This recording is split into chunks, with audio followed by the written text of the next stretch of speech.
What then is a website? Basically, a website is a place on the internet where you can showcase your words, your pictures, your videos, your audio, and so much more. So anything that is supported by digital devices could be displayed. So you can display your drawings, everything on a website. So it is actually a location on the internet that you can display all these things.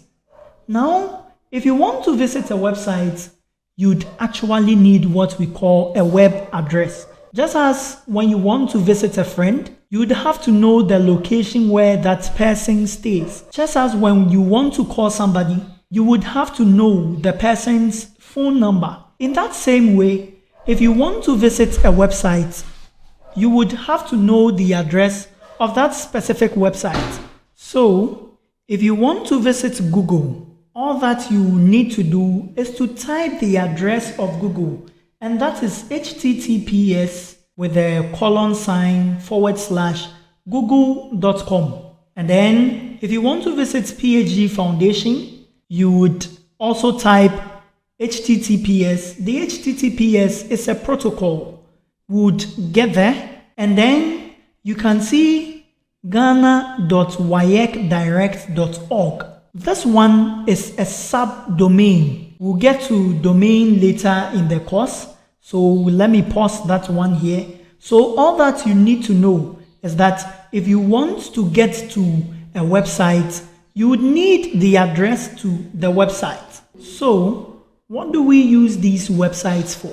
We have a couple of examples here. The first one is e-commerce.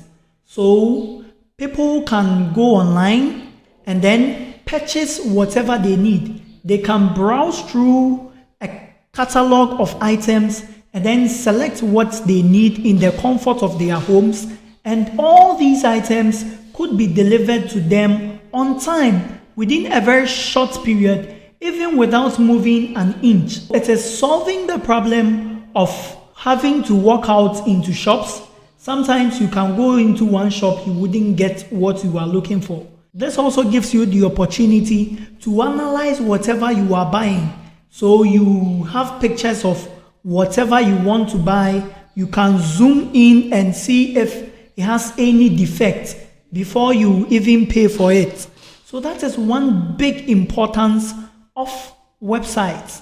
Another thing is Rentit. It's an online house renting portal. So right now you can stay in your comfort zone wherever you are, browse through houses that are being given out for rent, and then you make payments. You can rent a house even without moving an inch. You can have videos of how the rent looks like or how the house looks like, and then you pay online. So that is solving the problem of having to move from one place to another in search of rooms to book. The next one is booking hospital consultations. So there is a platform called Apomodin Express that can help you book for doctors so that when you go to the hospital, you wouldn't have to go and queue, but rather you know that your appointment is from this time to that time, and so you go there at that time, get serviced, and then you come back home. So this solves the problem of long waiting periods at hospitals. Now, the next one is Wayek Direct. So all these are ways in which you can tackle problems using websites. The next one is checking your results using Wayek Direct. So most Ghanaians in JHS and in SHS, you sit for either BEC or WASI. After you have written, everything has been marked, your results are supposed to be deployed. Gone are the days where the certificates would have to come before you know how you fare in the exam. Now, after marking, you can go online and then see your results in real time. Everything you did will be sent to you. You can even if you are using a YAM, you can even dial a short code and the server behind it will send the result, whatever you had, to you in the form of SMS. This is solving the problem of having to wait for a long time after writing the exam before you assess your results. And it's very convenient.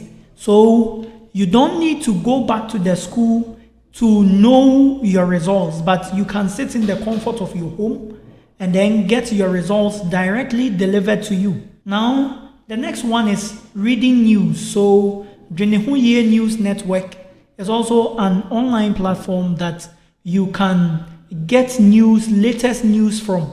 So you wouldn't have to rely only on television, only on newspapers, or even only on radio. But now on your phone, you can just dial Dwene Ho Yie News and you will get to read news. There are other news agencies there that are making information dissemination very, very easy. And there are a whole lot of websites, social media websites, that are able to help you connect to somebody who is far, far away from home. You can connect with the person as if you are standing beside the person. And that is very wonderful when all these things are powered by websites and servers. Now, websites and web apps are made up of several pages. And these pages are connected by what we call hyperlinks. So we'll be doing hyperlinks and links. So websites and web apps are made up of several different pages, and these pages are connected by hyperlinks. So when you go to facebook.com and you open, you would see profile. When you click profile, that is a different document that loads, and it's different from your chat, and it's different from your notifications. Okay, so all these are different documents, but they are linked up. So a website in itself, or a web app, is not just one page, but a series of pages that have been sewn together so that they can present information to you in an organized form or in an organized manner.